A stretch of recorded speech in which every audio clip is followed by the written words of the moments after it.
Otro de los padres fundadores y uno de los más importantes es Karl Marx, que nació en Alemania en 1818 y fallece en 1883.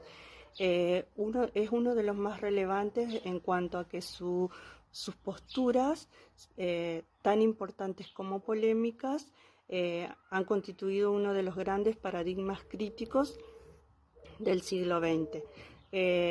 Las ideas de Marx se basaron en la concepción materialista de la historia.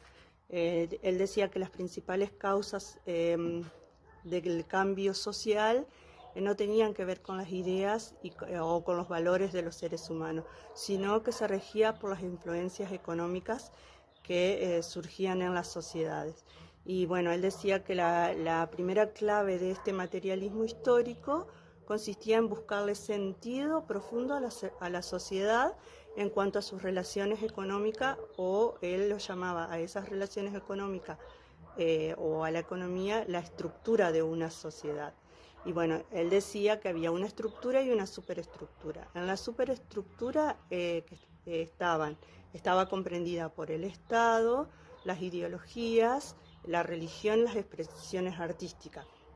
Y él decía que solo se sustentaban y podían entenderse en una sociedad, pero no podían comprenderse si no tenían una buena base, o sea, una buena estructura económica. En la base, en la estructura económica, se encontraban las fuerzas productivas, que eran los recursos con los que los hombres contaban para producir, como por ejemplo las herramientas y las maquinarias, y los conocimientos técnicos. Y otra fuerza productiva eran las relaciones de producción, o sea, la forma en que los hombres se relacionaban entre sí en el proceso de producción. La articulación entre esa fuerza y esas relaciones conformaban el modo de producción de una sociedad. En cada uno de los diferentes modos de producción había diferencias en las clases sociales. Había una clase social que era la explotadora, y la clase explotada, que era quien producía para la primera. Él decía que ahí, de aquí surgía lo que, lo que es fundamental en su concepción, en la concepción de su teoría, que era la lucha entre las dos clases antagónicas, o sea, que él decía que es el conflicto entre las clases constituye el motor de desarrollo histórico. Y él decía que toda la historia de la humanidad hasta el presente es la historia de las luchas de clase, que siempre estaba esa diferencia entre los explotados y los explotadores.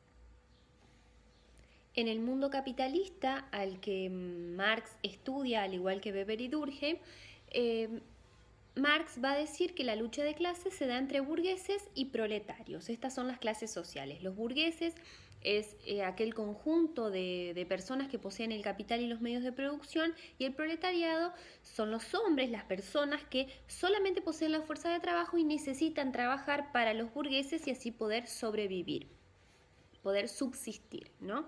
En la producción de la existencia aparece la plusvalía, que es este dinero extra que el burgués adquiere por tener los medios de producción y porque aquello que el trabajador produce tiene un valor superior al que él recibe por salario. Entonces se genera este dinero extra, esta plusvalía que también define Menoni, y que es lo que hace que cada vez burgueses y proletarios estén más distanciados, más separados, y la lucha de clases sea entonces una constante.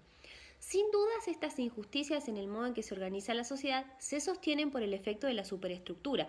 Como la profe bien antes decía, sobre la estructura económica se eleva o se alza una superestructura, y la educación es parte de esa superestructura. Lo que hace la superestructura es justificar que las cosas sigan como están.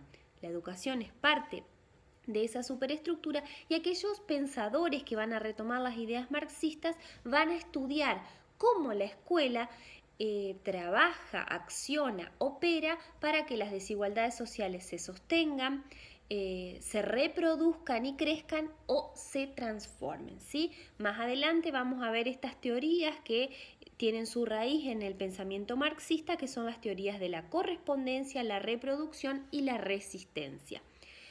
Para cerrar la pregunta que Menoni muy bien explica, ¿un cambio es posible en esta sociedad capitalista tan desigual? Marx confiaba en que sí, en que un día el proletariado iba a darse cuenta del poder que tenía en su fuerza de trabajo, porque sin su fuerza de trabajo, sin su mano de obra, el señor burgués no podía producir. Y ese día iba a tomar las fuerzas de producción en su poder y a pensar otro modo de llevarlas adelante que tenga que ver con lo cooperativo, que tenga que ver con otro sentido de justicia. Esa forma de organización que Marx pensaba es la que da lugar al comunismo. Eso ha sido todo.